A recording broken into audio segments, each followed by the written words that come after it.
For centuries, the world believed Vikings wore horned helmets, that they were nothing but bloodthirsty giants, savage raiders with no laws, no honor, no fear.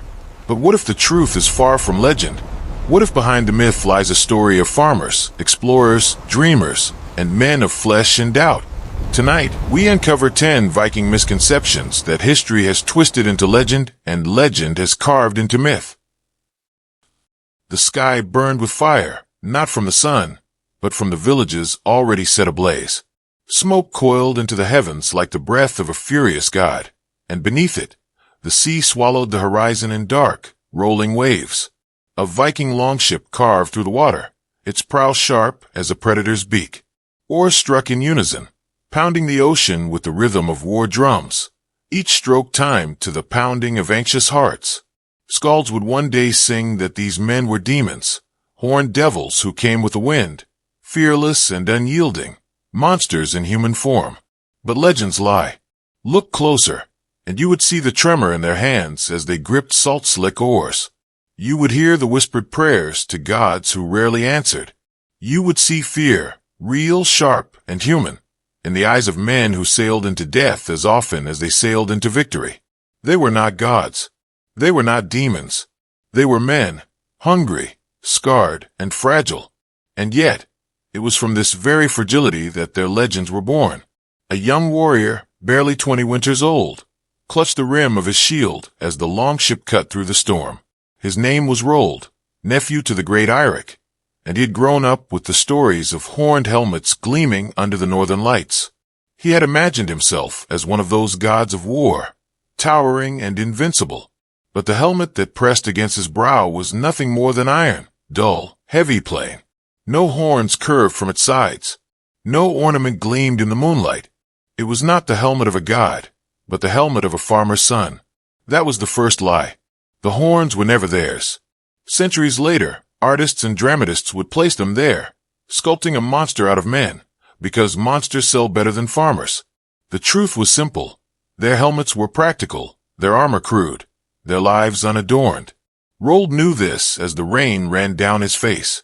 And yet, in the stories he had been raised on, he still imagined horns sprouting from his brow, imagined himself fearsome, imagined himself larger than life. The ship groaned as the storm battered its sides, and through the veil of rain, land appeared, dark cliffs, jagged like teeth. The men cheered, not out of joy but out of desperate relief. To live another night on the sea was a victory greater than any raid. Salt water stung their eyes, and their knuckles burned from rowing, but they had reached the coast. They came ashore like shadows, torches flaring against the night. The air smelled of wet earth and fear, for the villagers had seen them coming. Mothers clutched children. Men grabbed axes not fit for war, but for cutting wood. The clash was sudden, violent, brutal.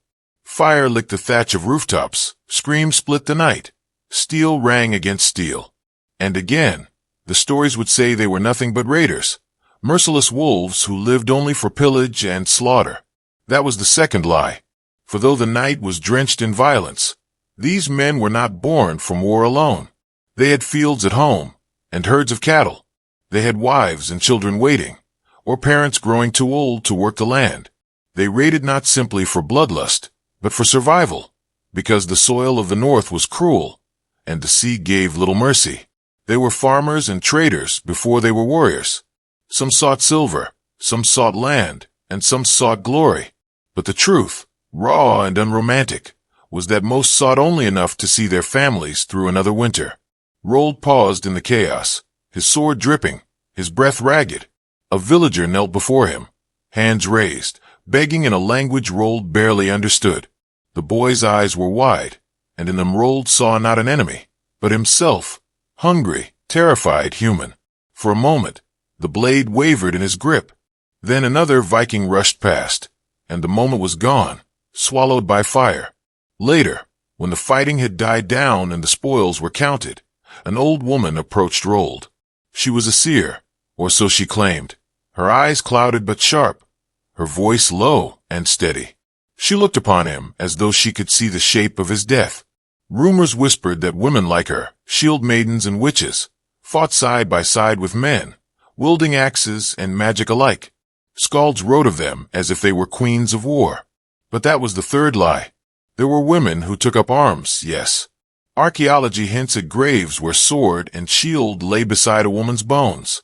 But the shield maidens of saga and song, armies of them, fierce and endless, were legends born of imagination. Most women held power in quieter ways, as keepers of the home, as voices in the thing, as mothers, traders, healers, seers. Their strength was real, but it was not always carved into sagas of blood and steel. The seer touched Rold's hand and whispered, "You will be remembered, though not as you are. They will shape you into what they need." Her words lingered as the warriors returned to their ship, their spoils heavy, their bodies weary. The sea awaited once more, and it was crueler than any blade. Winds tore at the sails. Frost bit into their bones.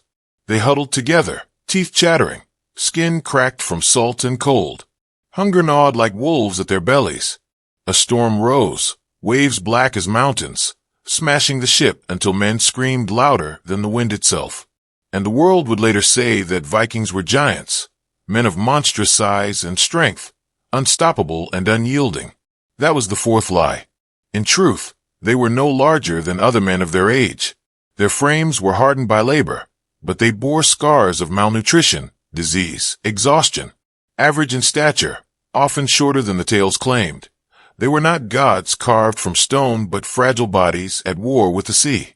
When the storm raged, no muscle could save them. They bailed water with frantic hands, cried out to Odin and Christ alike, clung to the wood as if to life itself. Rold's chest heaved as he fought the waves, his fingers raw from the ropes. Every breath felt like it could be his last. This was not the glory promised in the sagas. This was the truth of men battling the ocean, men smaller than the storms they faced, men who lived and died by luck as much as by steel. When the storm finally broke, they drifted in silence. The men's faces were pale, their bodies trembling. No one sang, no one boasted. They had survived, but survival felt like a mercy snatched from the jaws of a god who cared little whether they lived or drowned. And so the first truths were revealed. The horns were false. The savagery was not their only nature. The women of war were few, not legions. The giants were merely men. But still, their legends would spread, louder than truth, because legends are easy to believe. And as Rold stared across the waves toward the unknown land ahead, he wondered which part of him history would choose to remember. The man trembling before the sea, or the legend forged by fire and story. The smoke of the raid still clung to their clothes when they returned home. Weeks had passed since the storm, but Rold could still feel the taste of salt on his lips and the pull of the sea in his bones. The long house doors swung open with a creak, spilling warmth and firelight into the frozen night. Inside, the air was thick with roasted meat and the sharp tang of mead.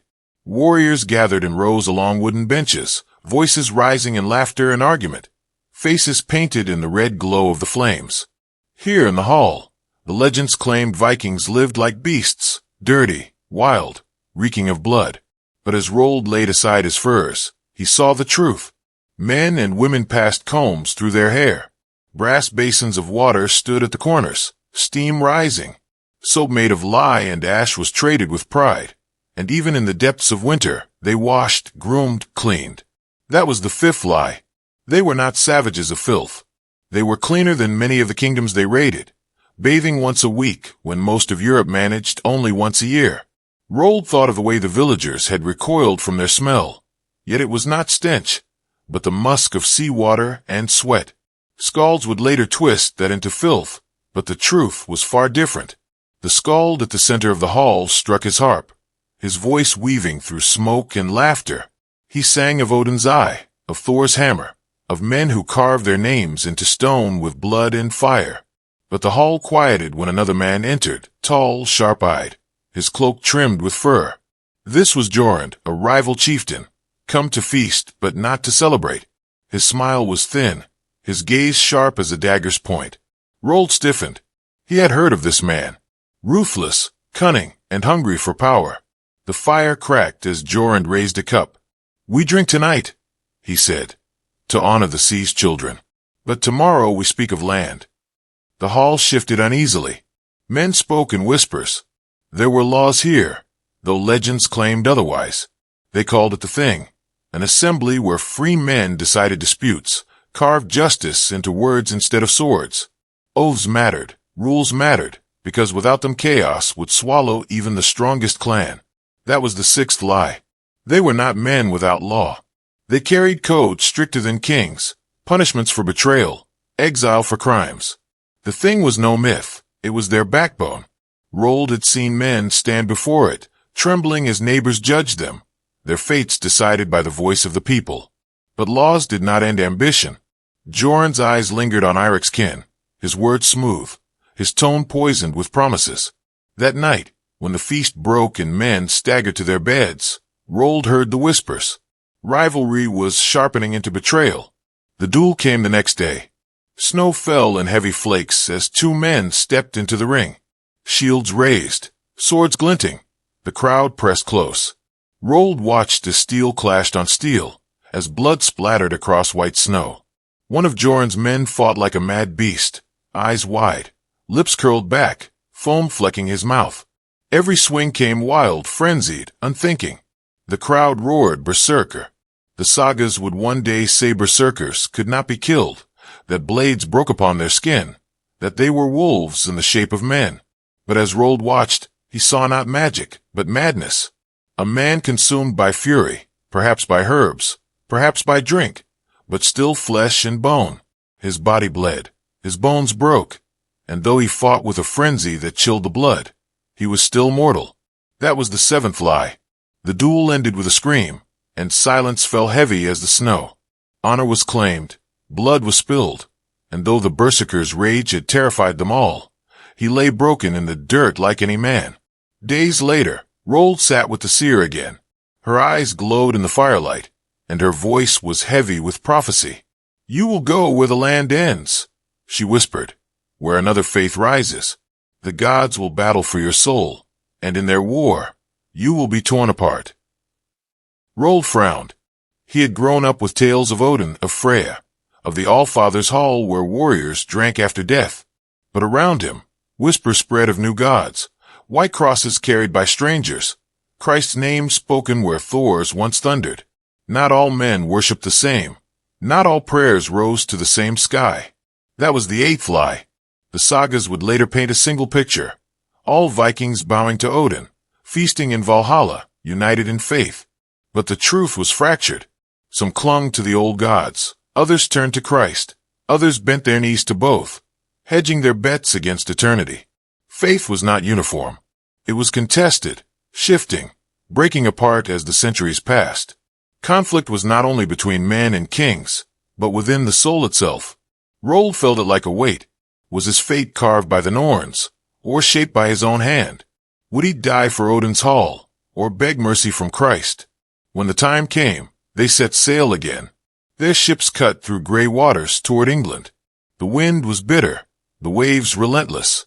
Rold stood at the prow, his fingers curled tight around his shield. He had heard the saga sing of endless victories, of Vikings sweeping across kingdoms like fire. But already he knew better. For every raid that brought silver, another brought death. For every town they burned, another turned them back with steel and stone. And that was perhaps the greatest truth hidden in the lies. They were not conquerors of the world. They won as often as they lost. They bled as much as they killed. And when their bodies sank into foreign soil, it was not always in glory, but in silence. The English coast rose ahead, mist curling around the cliffs. Rold's breath tightened in his chest. Somewhere beyond that fog lay battle, betrayal, blood. Somewhere beyond that fog lay the path of his legend, whether it would be sung in truth or warped into myth. He could not know. But the sea did not care. The wind howled, the ships pressed forward, and the tide carried them toward fate. The coast of England loomed like a shadow rising from the mist. The ships moved in silence now, no skald song to carry their hearts. Only the creak of oars and the groan of wood. Rold's grip on his shield was so tight his knuckles burned white. The air was heavy with the smell of rain and iron, the kind of smell that always came before battle. The beach was empty at first. No villagers, no soldiers. just the crash of waves and the endless hiss of wind. But the silence was a lie. Soon the hills erupted with shouts, the clang of metal, the thunder of horses. Saxon warriors poured down the slope, shields locked, spears bristling like a wall of teeth. The ground shook with their coming. The clash was sudden. Steel hammered steel, arrows blackened the sky. The roar of men swallowed the sound of the sea. Rold's world became chaos, shield splintering, sword slicing, blood soaking into sand. He swung his axe until his arms screamed, the enemy pressing in from all sides. Legends would later claim the Vikings could not be stopped, that they were demons in flesh, that they carved men open in the dreaded ritual of the blood eagle, tearing lungs from broken ribs. The bards would paint the beach in horror, soaked not just with blood but with torture too cruel for imagination. But that was the ninth lie. The blood eagle was no ritual truth. Perhaps it lived only in the sagas, a symbol of vengeance twisted into myth. Archaeology finds no proof of it, only whispers and tales told centuries after. Men died screaming that day, yes, but of blades and arrows, not of eagles carved into their backs. The truth was brutal enough without the embroidery of legend. Rold's breath came ragged, his shield split, his arm bleeding. In the crush of men he saw him, Jorund, the rival who had feasted in his hall, whose smile hid daggers. Jorund's betrayal was clear now. It was his whispers that had turned allies against them, his ambition that had poisoned the bond of clans. Their eyes met across the chaos. The storm of men parted just long enough for their paths to cross. Steel rang, sparks flew. Rold swung with fury. Jorund parried with precision. They circled, boots slipping in blood-soaked sand. Around them, the battle raged. But for a moment the world narrowed to two men, two blades, two fates colliding. The duel was savage. Blows cracked against shields, blades scraped across mail. Jorund's laughter cut through the noise, cold and sharp. "They will sing of me," he spat, pressing forward. "And forget your name before the moon rises." Rold's arms shook with exhaustion. Every strike sent pain up through his ribs, every breath burned. But somewhere beneath the terror, he found the weight of his people, of his uncle's legacy, of the truth behind the lies. He struck once, twice, and the third blow cut deep. Jorund staggered, blood spilling dark and hot. The enemy broke soon after, their line crumbling against the fury of the Norse. The Saxons fled, leaving the beach littered with the dead. Victory belonged to the Vikings that day, but victory came at a price. Rold dropped to his knees, his side pierced, blood soaking his tunic. The world tilted, the shouts of men distant now, the sea roaring louder than ever. He felt the weight of death pressing close. Around him, men raised weapons in triumph, voices shouting of Valhalla, the great hall where the fallen feast forever. But even as he bled into the sand, Rold knew this was another lie. That was the 10th lie. Not all men sought Valhalla. Not all believed they would rise in Odin's hall. Many feared death, clung to life, prayed instead to Christ, or whispered to old gods of the earth. Valhalla was the dream of the Skalds, the promise of glory. But most men died not in firelit feasts, but in silence, forgotten by all but their kin. Rold was no different. His chest rose and fell like the tide, weaker each time. He did not see golden halls. He saw only the gray sky and the seer's face above him. She knelt beside him, her cloak heavy with rain. Her voice was soft, almost kind. "They will remember you, Rold," she said, "but not as you are.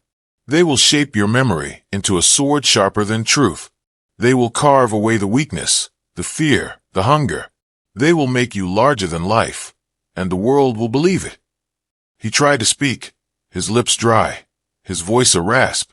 And the truth. The seer's gaze did not waver. The truth will drown, as it always does.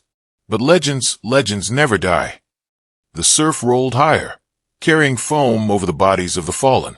The sea swallowed their blood, erasing names, leaving only silence. Rold's eyes closed, his hand loosening from his sword. The Skalds would not sing of his trembling, his doubt, his wounds. They would sing only of a warrior who faced death with fire in his eyes, horns on his head, and glory in his heart. But you and I, we know better. The horns were never there. The giants were only men. The berserkers bled like the rest. The shield maidens were few, not legions. The blood eagle was a story, not a scar. Valhalla was not promised to all. The Vikings were not gods, nor demons, nor monsters. They were men, farmers, traders, fathers, sons. They sailed into storms, fought for survival, built laws to hold back chaos, prayed to gods who may or may not have listened. Their greatness lay not in their myths, but in their humanity. And yet the myths remain. Stronger, louder, brighter than the truth.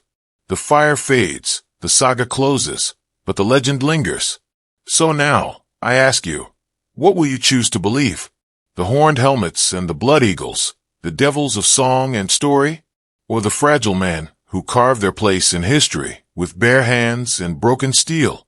If this story moved you, if these truths tore away the mask of myth, then join us in keeping history alive. Like this video, share your thoughts in the comments, and subscribe for more journeys into the worlds where legend and reality collide. Because in the end, history whispers, but legends roar, and it is up to us to decide which voice we will carry forward.